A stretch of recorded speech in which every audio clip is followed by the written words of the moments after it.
అర్థమైంది కదమ్మా.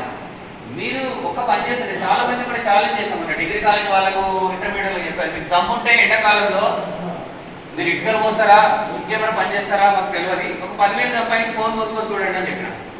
నాకు వాల్యూ అనేది తెలుస్తుంది. నిజం సార్. ఇప్పుడు మీకు తెలుసలేదు 10th క్లాస్ వరకు మేము ఎక్కడ మీద చదువుతున్నాం మా ఊర్లో. ఇంత బాటల్లో ఇంకో బాటలు ఇచ్చేవాళ్ళు ఒక విశాఖ మెన్ ఉంటుంటే గత మాకు ఇవన్నీ ఏం లేవు. అడగండి ప్రభు గారు మీ డాడీ వాళ్ళని అడగండి. నేను 75, 76 10th క్లాస్ నేను. మేము ఇంకా అధ్వానం అన్నట్టు పరిస్థితి.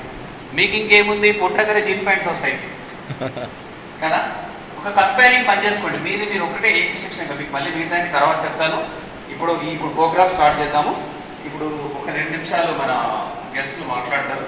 ఎందుకంటే మా సెక్రటరీ గారికి ఎంత చెప్పినా తక్కువనే. ఒక గజెట్ ఆఫీసర్గా ఉంటూ మనకు టైం ఇచ్చుకుంటూ అప్రిషియేట్ చేయాలి. మనం సార్ ఏంటంటే ఏదో ఒకటి చేయాలి. ఒకటమ్మా మేము చెప్పి ప్రపంచంలో మనం రాము